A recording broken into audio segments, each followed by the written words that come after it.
Darkness blankets the quiet streets of Baton Rouge. The faint hum of a convenience store sign flickers in the night. Inside, a routine evening takes a sudden, violent turn. A masked figure leaps over the counter. A struggle. A shout.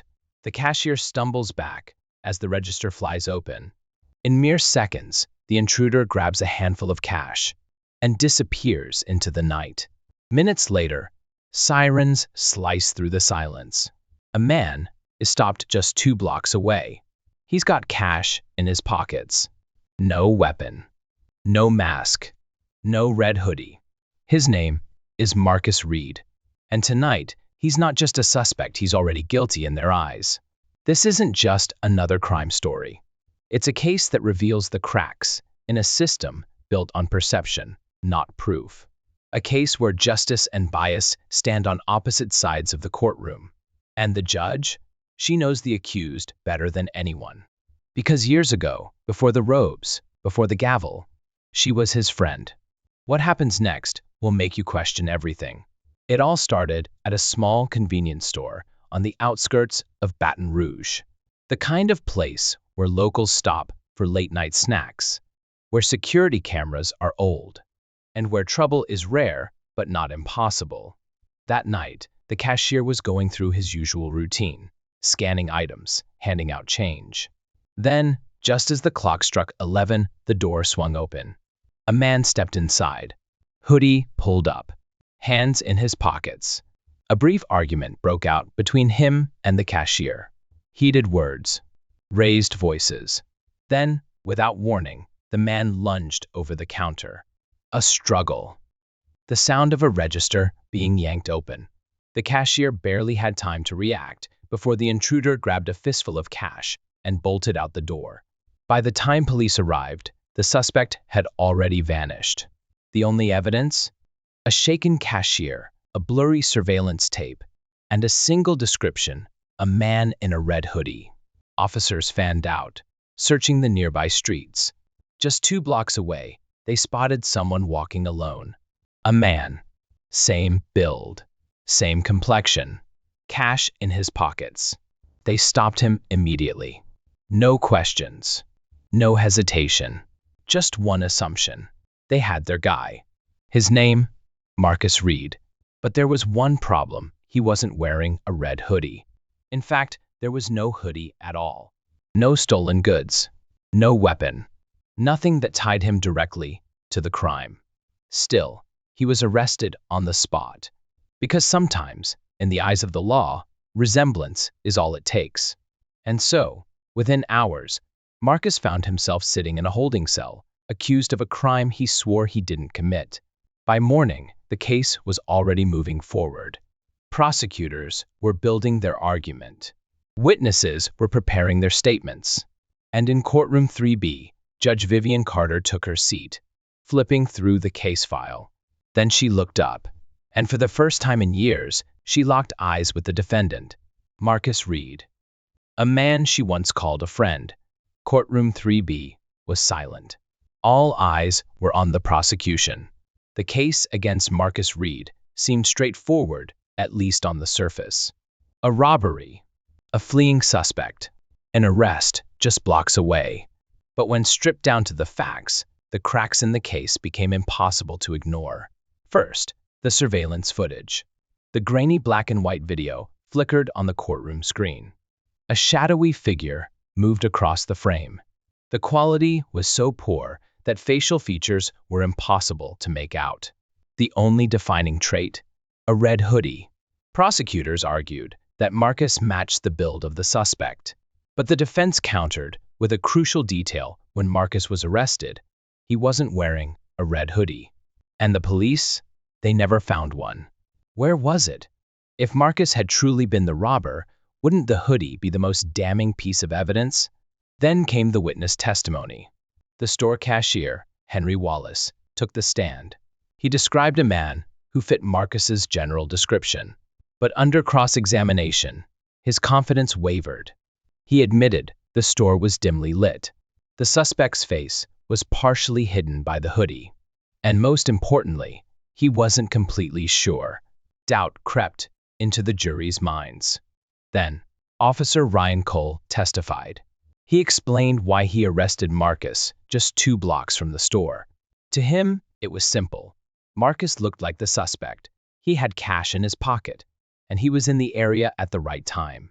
But under scrutiny, his reasoning fell apart. He admitted that he never searched the surrounding area for the missing hoodie.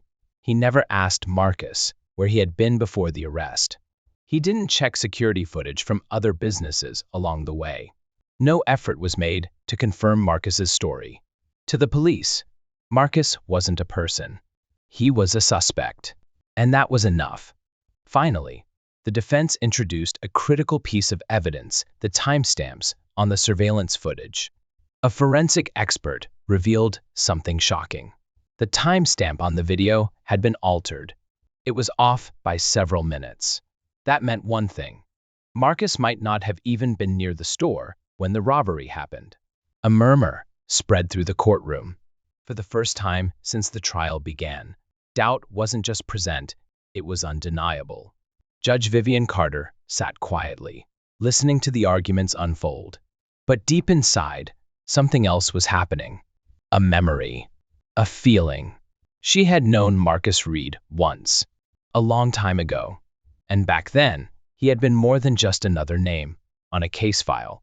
Now, she was watching his life hang in the balance. Would the system fail him again? Or would the truth finally come to light? The air inside courtroom 3B was thick with anticipation. The jury leaned in. The prosecution stood firm. The defense was ready for its final push.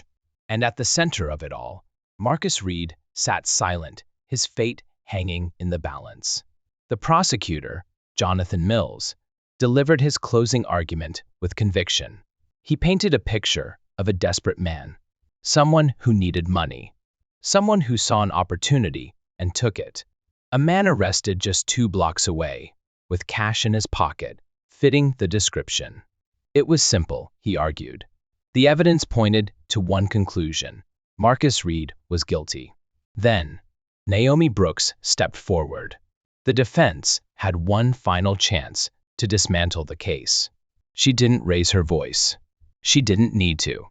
Instead, she let the facts speak for themselves. No weapon was found. No stolen goods. No red hoodie.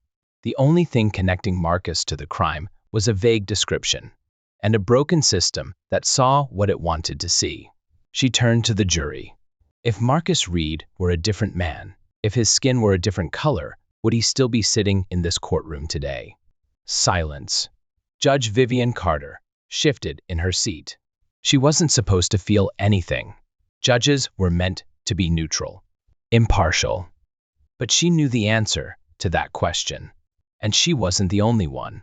The jury left to deliberate. Minutes turned into hours. Then, finally, the verdict. Everyone stood as the foreman rose. A breathless moment. Then the words that would decide Marcus Reed's fate. Not guilty. The courtroom erupted. Some gasped. Some sighed in relief. Others clenched their fists in frustration. But for Marcus Reed, there was only one emotion: vindication. The system had almost swallowed him whole. But this time, it had failed. Judge Vivian Carter let out a slow breath. Justice had been served. But was it enough? Or was Marcus just one of the lucky ones? As the gavel struck, courtroom 3B emptied out. The case was over. The verdict was final. Marcus Reed walked free. But was he truly free? For weeks, he had been trapped not just behind bars, but inside a system that had already decided he was guilty before he even spoke a word. He didn't win because of fairness.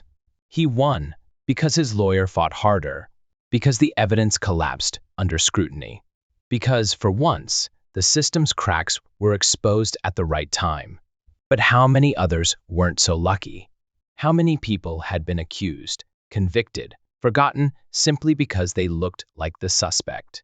Judge Vivian Carter sat alone in her chambers, staring at the empty courtroom through her window. She thought back to the 2 kids that used to be her and Marcus. back when the world hadn't drawn its lines between them yet.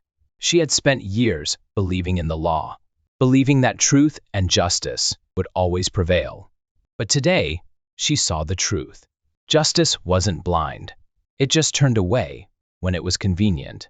And if that was the world they lived in, then something had to change. Not just for Marcus, not just for this case, but for all the others. And so the real question wasn't about one verdict. It was about the next case, the next Marcus, the next courtroom where the odds wouldn't be in their favor. Because today, justice was served. But tomorrow, that was still up for debate.